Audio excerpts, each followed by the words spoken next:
Oke, baik teman-teman. Pada video kali ini kita akan membuat tugas kembali tentang chapter review pada mata kuliah Pancasila. Sebelum itu, perkenalkan, nama saya Iman Fauzega dari Agroteknologi Universitas Nias, Fakultas Sains dan Teknologi.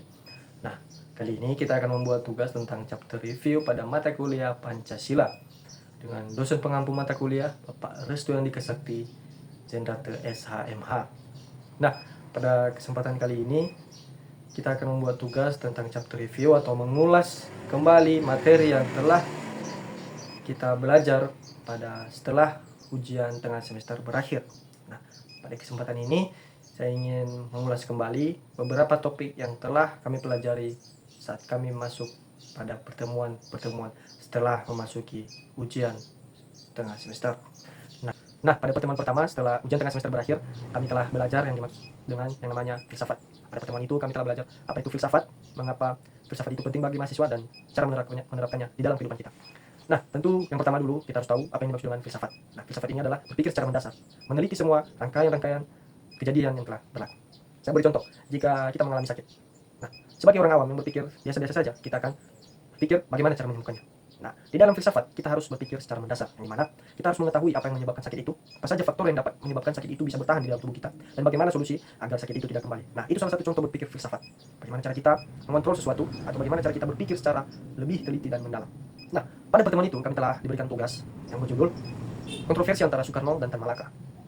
Nah, pada tugas itu kami telah diberikan studi kasus tentang kisah Tan Malaka, seorang komunis yang diangkat menjadi pahlawan nasional. Nah, dari situ kami belajar secara filsafat.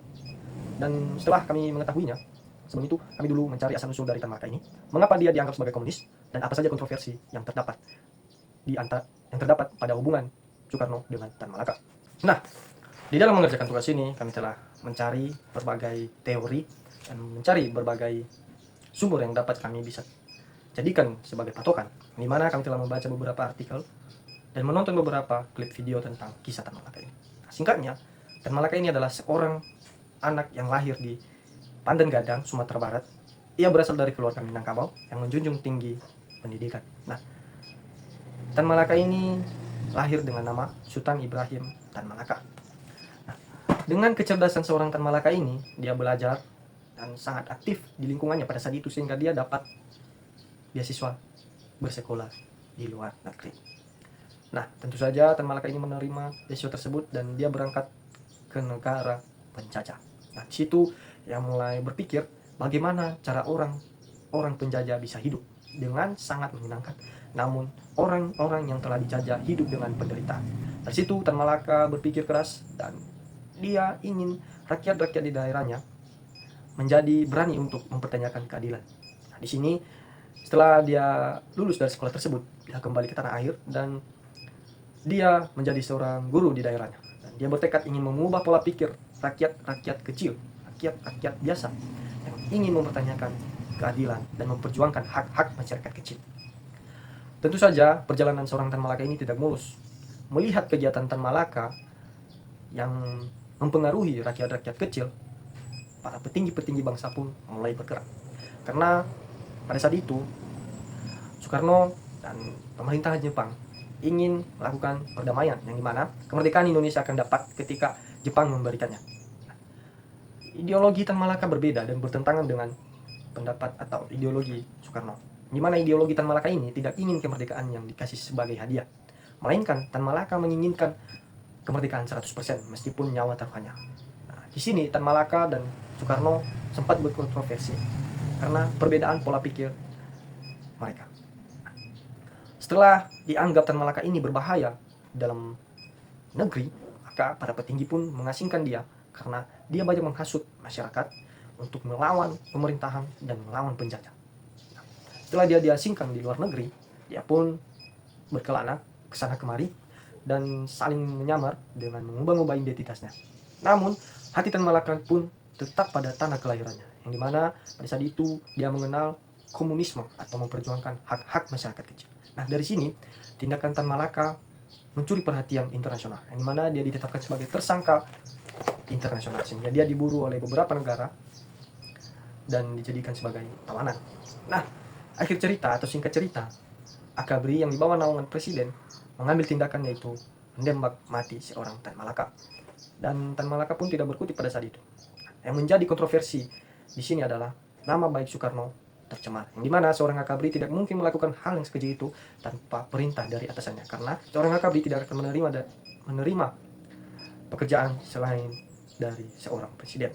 Nah, dari sinilah muncul beberapa spektakulasi yang dimana Soekarno telah membunuh Tan Malaka. Ini merupakan spektakulasi masyarakat kecil. Pada saat itu Soekarno mencari cara agar nama baiknya bisa kembali baik. Setelah dia berunding keras dengan para petinggi-petinggi bangsa, dia akhirnya mengangkat seorang Tan Malaka sebagai pahlawan nasional meskipun dia telah gugur.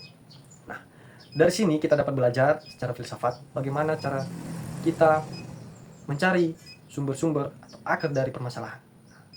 Dan berpikir secara filsafat juga mengajarkan kita bagaimana kita untuk berwawasan luas, karena kita telah menyelidiki berbagai macam sumber-sumber yang ada di dalam kita. Nah, sebenarnya masih ada satu lagi tugas tentang filsafat tentang super smart, di mana seorang Soeharto diangkat menjadi pahlawan nasional. Kontroversi Soeharto yang diangkat menjadi pahlawan nasional. Namun, saya rasa video nanti terlalu panjang. Nah, di sini saya singkatkan saja pada pertemuan selanjutnya. Nah, pada pertemuan berikutnya kami belajar tentang konsep Pancasila sebagai sistem etika. Nah, yang dimaksud dengan sistem etika ini adalah Pancasila di dalam Indonesia merupakan sumber etika, di mana sistem etika ini adalah kumpulan-kumpulan nilai, norma, dan beberapa prinsip yang menjadi pedoman bagi manusia untuk bertindak secara jujur dan bertanggung jawab. Nah, tentu nilai-nilai yang terkandung di dalam masyarakat atau pedoman hidup masyarakat Indonesia berfokus pada Pancasila, di mana Pancasila ini sudah menjadi cerminan masyarakat Indonesia, karena para pemimpin terdahulu telah memikirkan bagaimana cara agar setiap budaya di Indonesia dapat disatukan dan beberapa kebiasaan masyarakat dapat dicantumkan di dalam Pancasila. Nah, tentu Pancasila ini juga menjadi sumber utama hukum di dalam Indonesia yang tidak bisa diganggu-gugat. Nah, setelah mempelajari ini, kami kembali dihajar dengan tugas di mana kami menganalisis etika pemimpin di dalam negeri Indonesia ini. Nah, kami telah diberikan studi kasus tentang seorang kepala desa.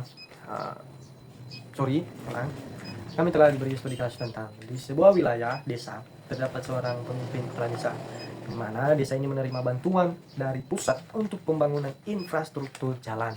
Namun seorang kepala desa ini menyimpang dari tugasnya, sehingga dia menggunakan dana desa tersebut untuk kepentingan pribadi maupun keluarganya.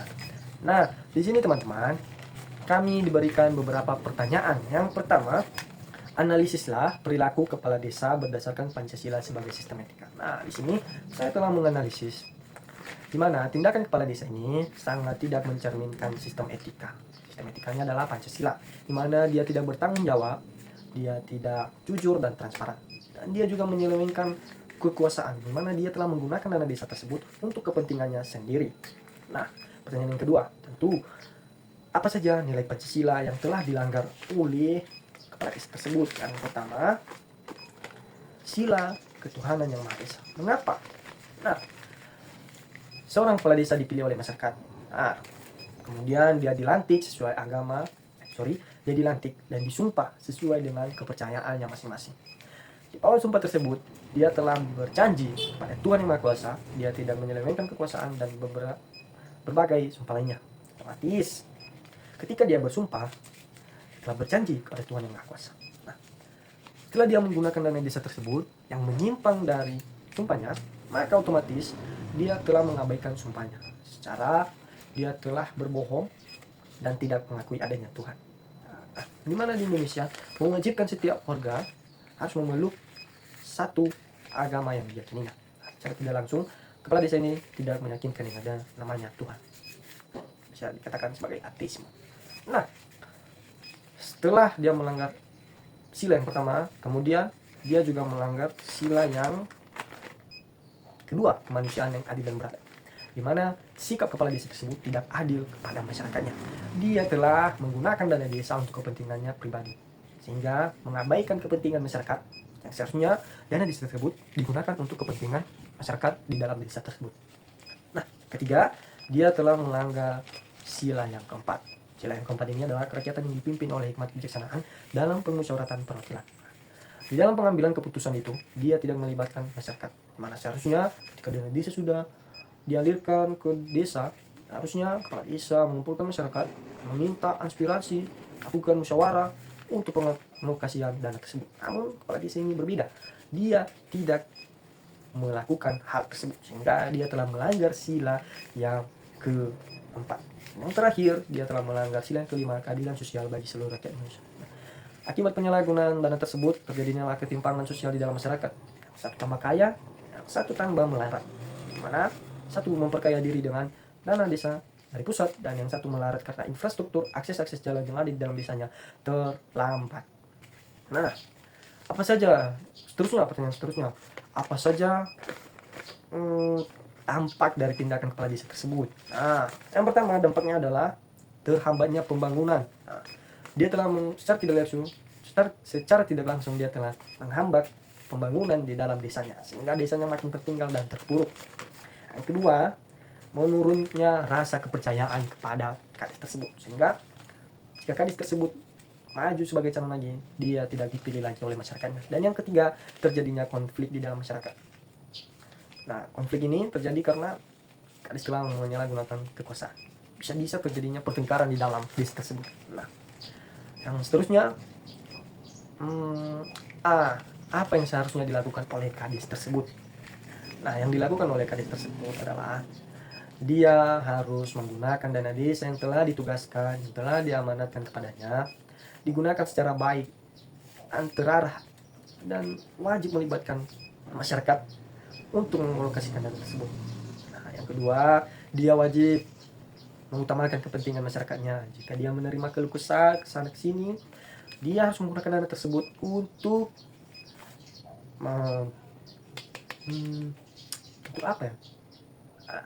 Untuk memperbaiki keluh kesah masyarakat tersebut. Dan yang ketiga, dia wajib melibatkan masyarakat dalam pengambilan keputusan. Caranya, dia melakukan musyawarah di dalam desa. Wah, dana ini sudah cair dari pusat, bagaimana kalau kita gunakan untuk ini? Nah, warga yang lain memberikan aspirasinya, maka kepala desa tersebut menampung berbagai aspirasi dari masyarakat. Keempat, kepala desa juga wajib lakukan pekerjaannya secara amanah. Di mana alokasi yang tersebut dilakukan, disitulah terarah dananya, sehingga masyarakat di dalam desanya bahagia, tidak ada ketimpangan ekonomi yang terlalu berbeda. Jadi masyarakat juga bahagia, dia juga bahagia dipilih beberapa periode selanjutnya. Demikian saja video untuk kali ini teman-teman. Terima kasih yang sudah menonton sampai saat ini. Jangan lupa makan. See you, bye bye.